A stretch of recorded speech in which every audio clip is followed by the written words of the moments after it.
In the vast Pacific Ocean lies a quiet Japanese island once celebrated for its harmony between people and nature. For generations, families lived simple and happy lives, growing crops and harvesting food from their land. But this peaceful existence was suddenly shattered when a mysterious rat invasion overwhelmed the island, bringing chaos and destruction. No one knew where the rats had come from, but they devoured crops, ruined food stores, and disrupted the calm rhythm of daily life. Every traditional method the villagers used failed. Traps, poison, even newer pest control strategies couldn't slow the growing wave. "We've tried everything," a farmer cried as he watched his rice field get destroyed. "Nothing is working." And every morning there are more of them. Years of hard work vanished in a matter of days as fields were left bare and food supplies were decimated. The community faced a growing crisis, desperate for a solution. Just when things seemed hopeless, the villagers came together to think creatively. One elder fisherman stood up during a heated meeting and said, "Why not bring in cats?" His grandfather had once told him that cats brought both luck and protection.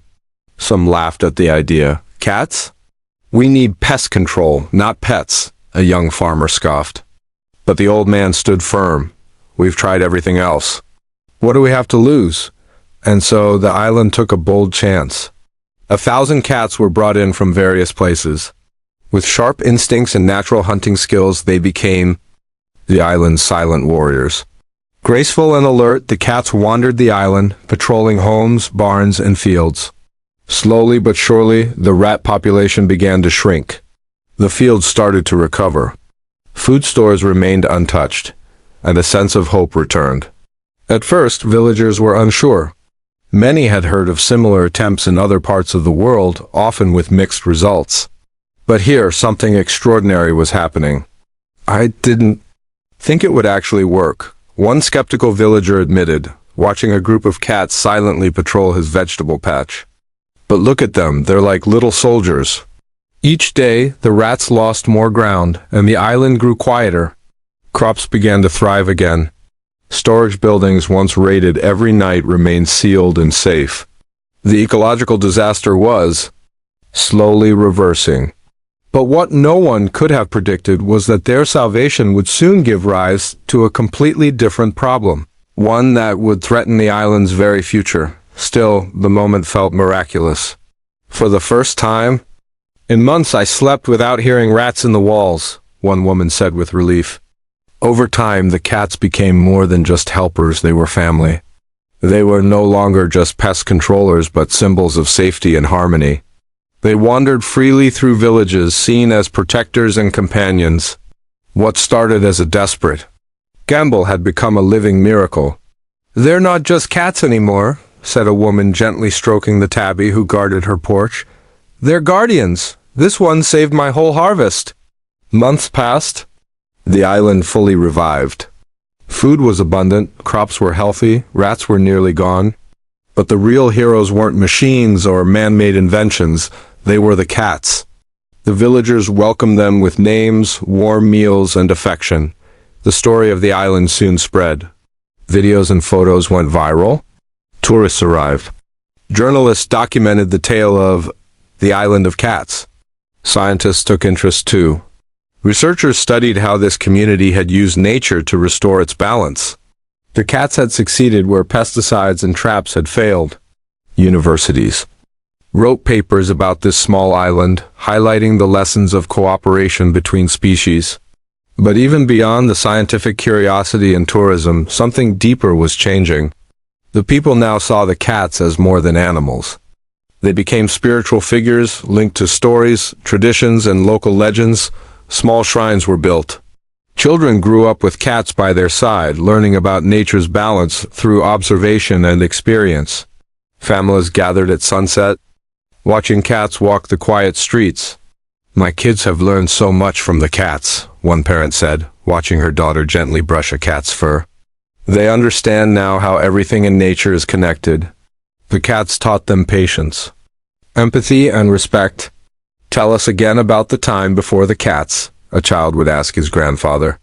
"Oh, those were dark days," he'd reply. But the cats taught us that sometimes we must work with nature, not against it. 8 years after the cats first arrived, researchers confirmed what locals already knew: the rat population had dropped to nearly zero.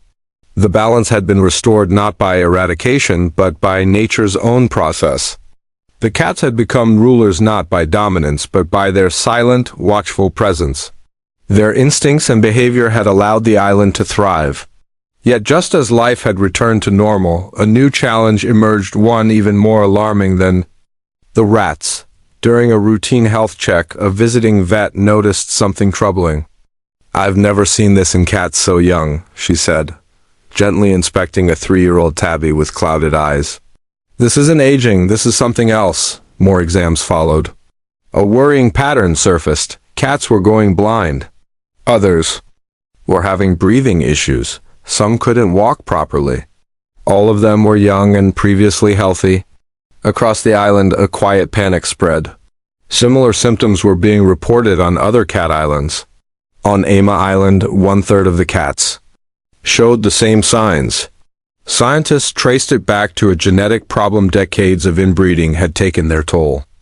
The original group of cats hadn't had enough genetic variety. With each generation, the risk of inherited illnesses increased.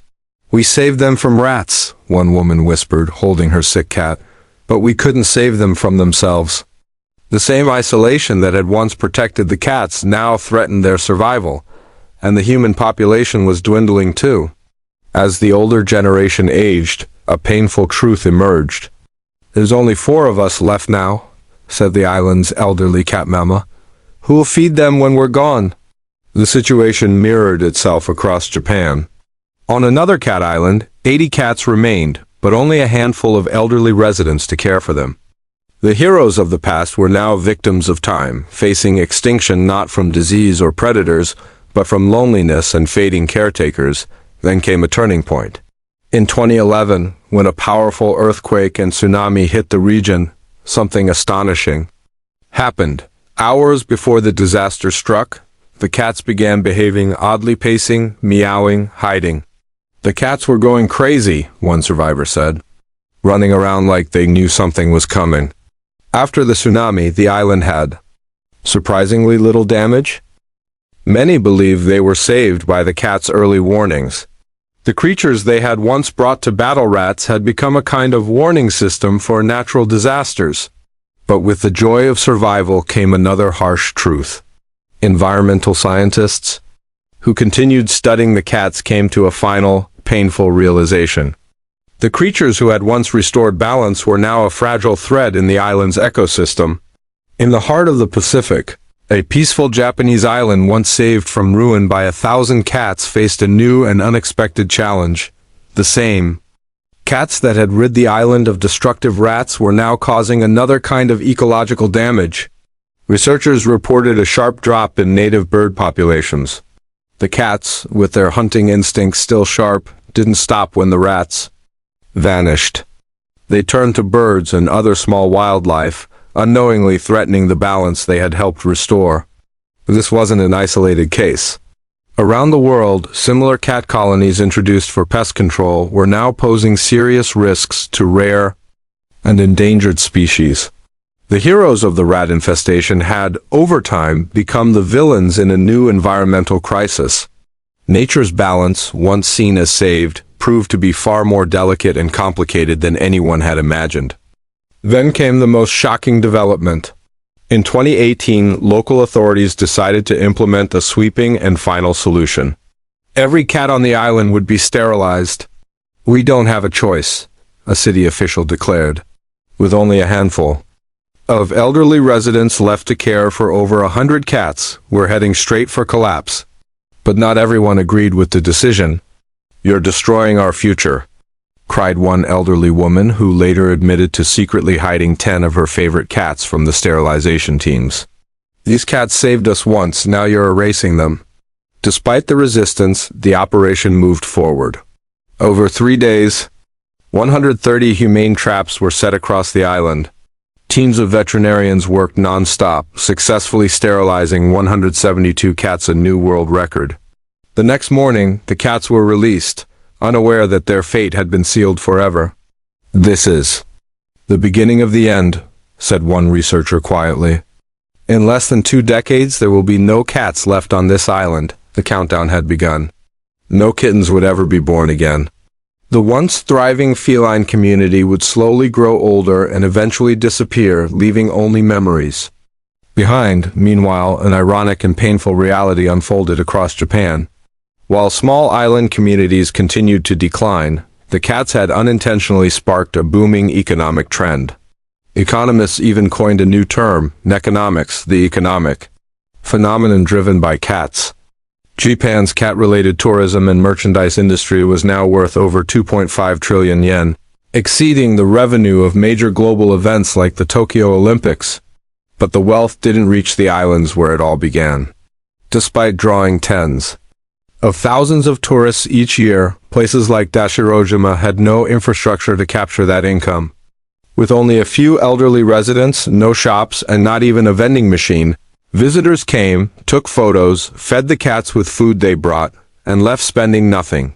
"We're famous for our cats," said one frustrated local. "But that fame doesn't pay our bills." Tourists loved the story but ignored the struggles of those living it. They broke the rules, fed the cats despite warnings, littered the island, and disturbed the peace they had come to admire. "They come here looking for serenity," one elderly woman said sadly, "but they destroy it with every step." The harshest realization came from the very people who had once tried to help. The mass sterilization program, though well-meaning, had set an invisible clock. It had ensured that by 2036, these cat islands would return to their pre-cat state. The furry protectors who once saved the island were now doomed to vanish quietly. "We thought we were doing the right thing," admitted one of the vets who performed the surgeries. "But now I wonder if we've erased something irreplaceable." An old fisherman, watching the aging cats sun themselves by the docks, sighed deeply. "My father used to say, 'Nature knows best.' I didn't understand him back then. But I do now." Another longtime resident added, "Before the cats, I was ready to leave. But they gave me purpose, hope. Now I wonder if we were just delaying the inevitable." Today, visitors still come from around the world, not just to see cats, but to witness the story firsthand. What started as a tale of hope and harmony has evolved into a lesson in unintended consequences. Tourists expecting joy and charm are met instead with quiet reflection and a sense of loss. Every new visitor learns a truth the island never meant to teach. Even the best intentions can lead to unexpected outcomes. Nature is complex, and we don't always control the story once it begins. Sometimes the ending is written by forces we can't see. This story has sparked global conversations about conservation, tourism, and the role of human intervention. In nature, it stands today not just as a case study in ecology, but as a symbol of the fragile relationship between humanity and the wild world around us. There are no perfect endings, and maybe that's the real message. The beauty of life and its heartbreak lies in the impermanence of everything. The cats that saved the island will one day all be gone, but their legacy remains. By 2036, the last chapter will be written. The island once saved by cats will become their resting place. A quiet, bittersweet reminder that even the most beautiful stories must come to an end. Did you enjoy this story? Do you think humans should intervene in nature or let it take its own course? Share your thoughts in the comments. If you like the story, please subscribe and leave a like. Remember, nature always finds a way, but not always the way we expect. Thanks for watching, and see you in the next video. Take care.